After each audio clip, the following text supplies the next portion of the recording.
So let me ask, are you liberal or conservative in politics? That's a tough question for me, honestly. I don't know is the most honest answer. Um, I don't enjoy politics, and I know our broad subject matter here today is Satanism, and for a lot of people, their Satanism is very political. That is their Satanism. That is not my Satanism. My Satanism is completely apolitical, and for the most part, politics don't interest me very much. On a casual level, I guess they do. But I'm sure I probably have some views that lean toward one side and other views that lean toward the other side. And so are you voting for the Great White Hope? I don't even know who that is, but whoever it is, I won't be voting for them. Do you live in America? I do. How can you live in America and not know who the Great White Hope is? Again, I avoid politics whenever possible. You can't avoid this one no matter what you did. Yeah. Is that Trump we're talking about? I rest my case. Okay. I No, knew I won't you be had to voting for know who Trump. the Great White Hope is. What the? Well, I mean, of the two candidates that I know are running, he's the whitest. And so I suspect it's him. That's right. And so are you going to vote for him this time around? I will not. And No, why not? I won't be voting for anyone. And why not? Um, However long it would take me to go vote, I can't imagine a more useless way to spend my time. And so you can't complain then about what's happening in the country if you didn't participate in trying to make it better by voting for course the I Great can. White Hope. Sure, I can. How's that? I just do it.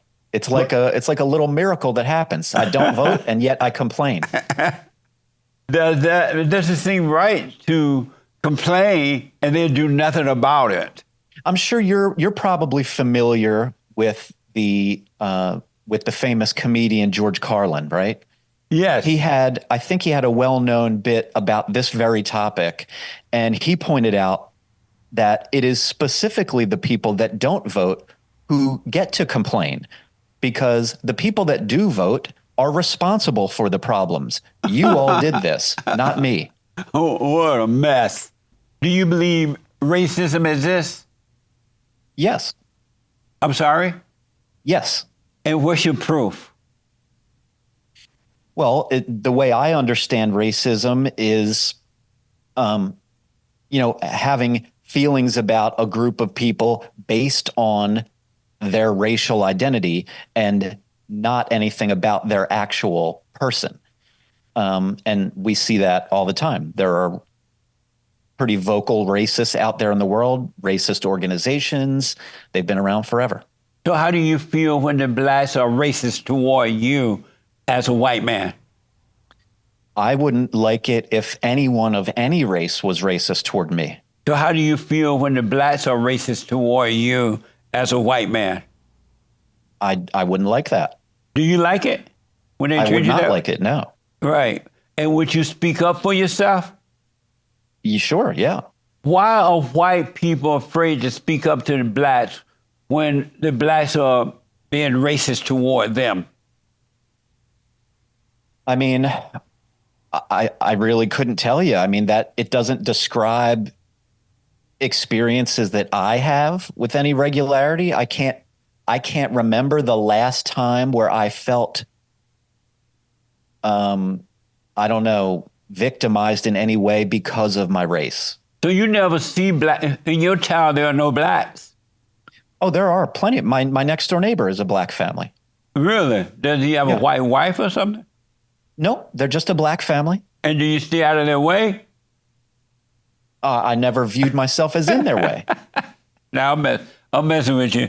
So let me ask: Should women play? Should men play in women's sports? I'm sorry? Should men play in women's sports? Should men? You're talking about like transgender athletes? No, I'm asking you: Should men play be allowed to play in women's sports? I guess not. And why not? They're called women's sports because they're for women. And should women be allowed to play in men's sports? No. No? No. Right on.